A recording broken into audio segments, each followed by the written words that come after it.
इथं सर्वस्वी ते संजय कुठे गेला? संजय एक असायचा इथे, संजय आणि मग हा तो संजय आहे आणि आणखीन एक कोणतरी त्यांच्या जोडीला होतं. कोण होतं जोडीला? हा, त्यांनी सांगायचं साहेब इथं काम बंद केलंय, तिथं काम बंद केलंय, साहेब काहीतरी करा, काहीतरी सांगा. मग मी मला जे काय कुठं सांगायचं सांगितलं आणि तो कंपाऊंड वॉल अस्तित्वात आला. कंपाऊंड वॉलच कंप्लीट आहे. कारण का आपल्याला अतिक्रमण करण्याची फार सवय, पौर्णिमेत तर फारच सवय जास्त आहे. सगळ्यात जास्त अतिक्रमण जर बघितलं तर पौर्णिमेमध्ये अतिक्रमण आहे, कुठेही अतिक्रमण आहे. त्याच्यामुळे ते पूर्णीचं अतिक्रमण न बोललेलं बरं. अविनाश शिंगटे दुसरं आहे ते आपला आमचा आमदार आहे. त्यांनी मला सांगितलं त्याला घेऊ नका म्हणून, पण मी घेतलं त्यांना. तर म्हणजे ग्राउंड लेवल केलं, नाली बांधकाम केलं, आता सर्वच. पुन्हा तर मी आता जवळजवळ 12 लाखाचं काहीतरी दिलं मी तुम्हाला. 12 लाखाचं काय ओपेट, हा आता एक 12 लाख रुपये मी ते मॅट पण दिल्या आणि आता जिम पण आपण 12 का 14 लाखाची जिम पण देतोय. हा आणखीन आपण तुम्ही मला सांगितलं की आपण चांगलं करू म्हणलं तर ते देतोय आपण. कारण काही गोष्टी शहरामध्ये आवश्यक असतात. कारण मुलांना जर घडवायचं म्हणलं तर हे फार आवश्यक आहे. कारण का मुलांना शाळा इथं फार मोठी बाजूला आहे. मी तर त्यांना वाघमारे सरांना मी एवढंपर्यंत सांगेल किंवा तुम्ही जरा इथं चांगली व्यवस्था इथं चांगली बघा जा. हे ग्राउंड तुम्हीच बघा, हे सगळं तुम्हीच बघा. कारण काय होईल नाही तर काही दिवसांनी बरंच काय होतं. ते आमच्या परभणीचं आहे बघा जिल्ह्याचं, तुम्ही जाऊन बघा तिथं काय काय होतं. ते सगळ्या बाटल्याचा खच पडला जातो तिथं जर बघितलं तर. असं होते जे परिस्थिती आहे तशी. आणि इथे वाटलं तर तुमच्या एखादा, जसे तुमच्याकडे एवढे शिक्षक सगळे आहेत, एखादा वॉचमॅन आमच्याजवळ जरी पैसे नाही, एखादा वॉचमॅन पण तुम्ही ठेवू शकता. एखादा वॉचमॅन ठेवून द्यायचा, एखादा माणूस ठेवून द्यायचा आणि तुमच्या विद्यार्थ्याला होईल. तुम्ही सगळं तुमच्या विद्यार्थी इथं खेळतील, कबड्डी खेळतील, रनिंग करतील, सगळं करतील, तुमच्यासाठी होईल ते चांगलं. त्याची व्यवस्था तुम्हाला करावं लागेल. पण त्यातल्या त्यात मेंटेनन्स करत असताना आम्हाला काहीतरी द्या. तुम्ही देत असाल तर काही ना काहीतरी दिलंही पाहिजे ना, की आमच्या ते चाललं बी पाहिजे ना क्रीडा संकुलन. तर आणि गावातीलही प्रत्येकानं बॅडमिंटन खेळणारी नाही असं. काही मुलं आजकाल खूप चांगली कबड्डीमध्ये आता खूप नाव कमवायला लागले. आज कबड्डीत जर बघितलं, आता पहिल्या क्रिकेटसारखं टीव्हीवर चालू आहे आता कबड्डी, तुम्ही बघताय. आणि ते आता आजकाल ते म्हणजे कबड्डीचे प्लेयर बी आजकाल विक्री होतात. त्यांच्यावरही बोली लागते, जसे क्रिकेटवर बोली लागते त्यांच्यावरही आजकाल बोली लागते. त्याच्यामुळे क्रिकेटला तर काय आता आपल्याच्यानं किती जरी आपण खेळाडू चांगला असलो आणि चांगलं असलं तरी आपणाला तेवढी एकदम कुठे ऍडमिशन मिळेल किंवा आपण कुठे जाऊ किंवा आपलं कुठे सिलेक्शन होईल. कारण का क्रिकेटमध्ये सगळीकडेच क्रिकेटकडे वळायला लागले.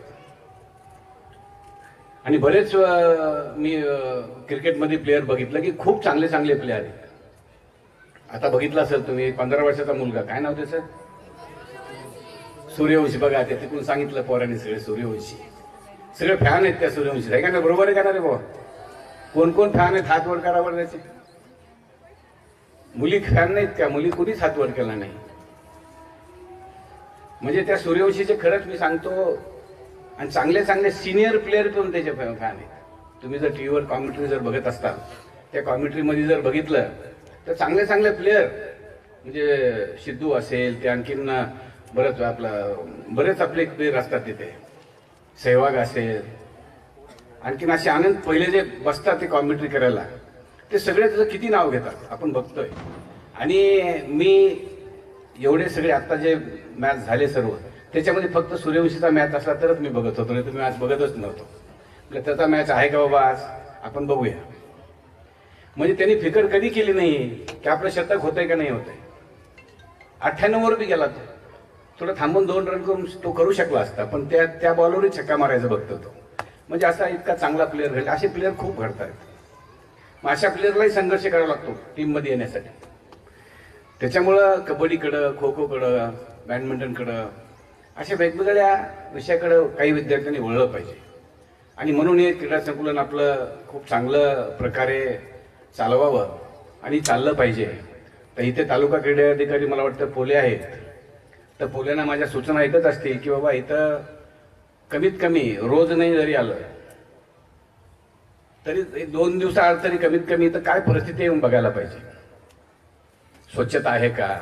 आता जर आपण बघितलं त्या कंपाऊंडच्या कडेने खूप घाण पडलेली आहे बघा, मला वाटतं तिकडचे लोक टाकत असतील इकडं, तर त्यांना जाऊन विनंती करा, हात जोडा, किंवा तुम्ही असं टाकू नका, इथं विद्यार्थी खेळताय, तुमचेच रिक्वेस्ट करा की ते असं म्हणजे गंदगी करणार नाही. उठलं की ते तिकडे टाकून देतात, सगळे तिथं टाकून देत आहे, तर तसं झालं नाही पाहिजे. जरा थोडंसं नगरपालिकेने जरा लक्ष द्यावं, तिथं सांगावं त्या लोकांना की इकडे खबरदार इकडे टाकता कामा नये, आणि जर टाकू लागले तर ते त्यांना स्ट्रिक्टली सांगा की टाकलं की आम्ही पुन्हा दंड लावू म्हणून.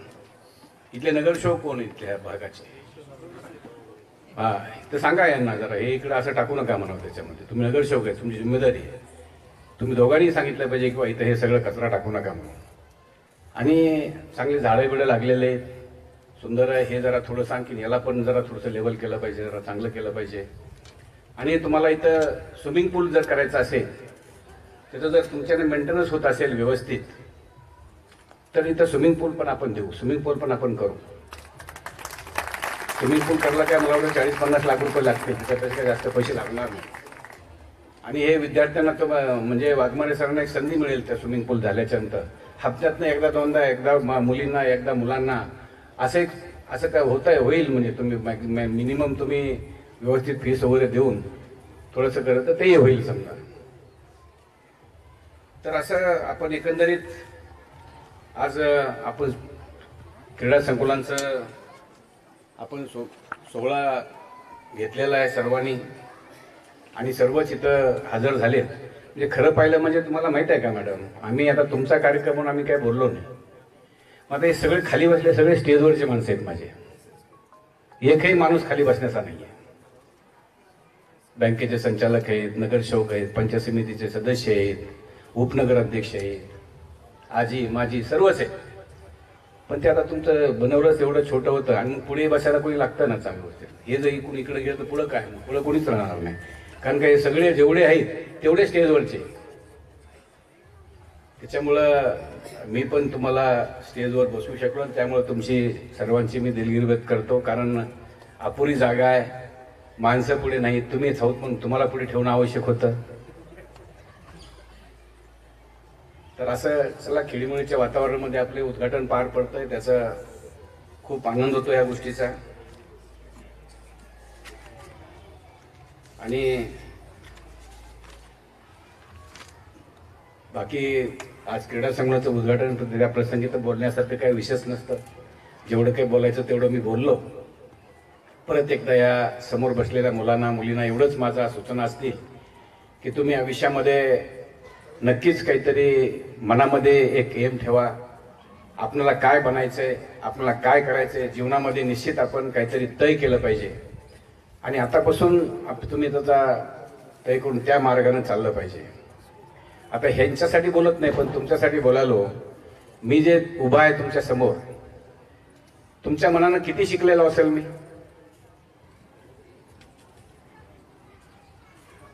मी 9वी पास आहे. किती 9वी पास आहे हे तुमच्यासाठी आहे.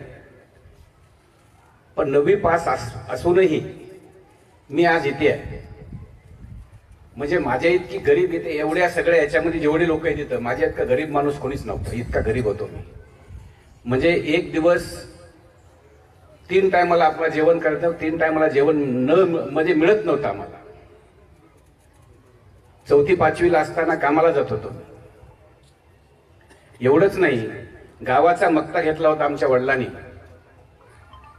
जनावर बाहेर त्याला शेण पडतं ना, ते शेण पडण्याचा तो मक्ता, ते मी काही 1 वर्ष ते शेरी धरलंय गावातल्या, म्हणजे सगळ्या जनावरांचं घेऊन आपलं उखंड्यात टाकायचं, हेही काम केलंय.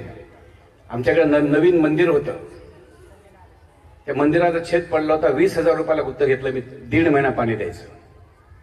20,000 रुपयाला घागरीनं पाणी घालत होतो. म्हणजे असे कामाची कधी लाज नसते, असे इथपर्यंत कामं केले.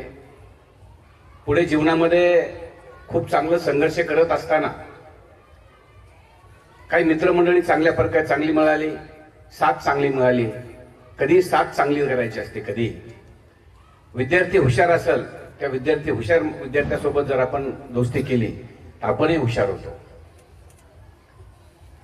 मी वयाच्या 16व्या वर्षी 16-17 वर्षी मी काम करत होतो. 17 वर्षी भुसावळला कामाला गेलो मी वयाच्या 17व्या वर्षी.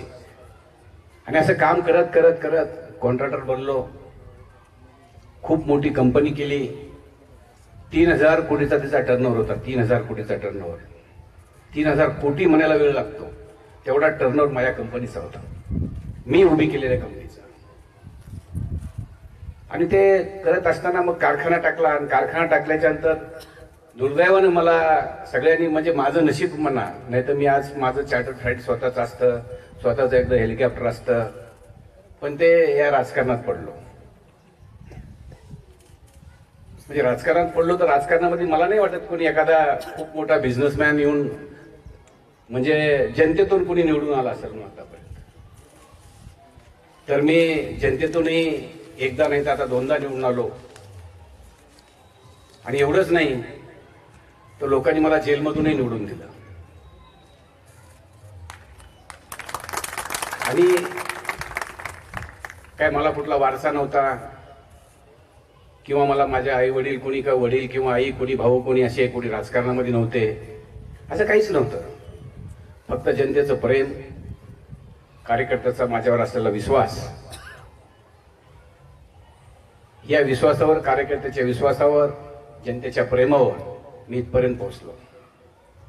म्हणजे शिकावं का तर नक्की शिकावं. मला आता थोडा लई पश्चाताप होतो, कारण का इंग्लिश बोलता येत नाही. मी आता जेव्हा कंपनी चालू होतं तेव्हा इंग्लिश बोलायचो. इकडे आलो 12-13 वर्षात विसरून गेलो मी आता. नाही तर पहिलं जास्त नाही पण कळायचं आणि तेवढ्यापुरतं तेवढं आन्सर द्यायचं, कारण का जगात फिरलो मी. एकही देश माझा बाकी नाही, पूर्ण जगभर फिरलेलो आहे. त्याच्यामुळं तुम्ही मुलांवर कधीही तुमच्या आयुष्यामध्ये तुम्ही एक तय करा की मला काय व्हायचं पुढे. आपल्या आईवडिलांसाठी, आपल्यासाठी, स्वतःसाठी काय केलं पाहिजे. कसं तुम्हाला कोणाला IPS व्हायचं असेल तुम्ही आतापासून विचार करा की मला IPS व्हायचंय. अगर कोणाला डॉक्टर व्हायचं असेल तुम्ही आतापासून ठरवा. किंवा तुम्हाला इंजिनियर व्हायचं असेल तुम्ही आतापासून ठरवा. तुम्हाला आतापासून वाटते की मी पॉलिटिक्स करायचं, आपलं पुढे जाऊन राजकारणात जायचंय, आतापासून मग शाळेत मॉनिटर हे ते होणं ते सगळं आतापासून चालू करायचं.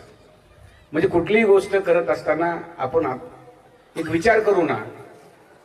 मी जेलमध्ये असताना निवडणूक का लढली माहिती आहे का? मी एक पुस्तक वाचलं.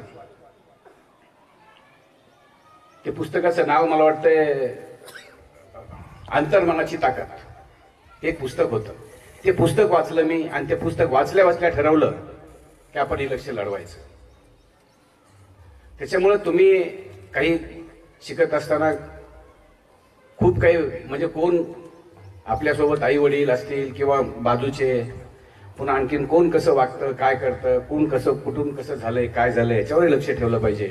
लक्ष ठेवून तुम्ही जीवनामध्ये तुमचा एम तय केला पाहिजे.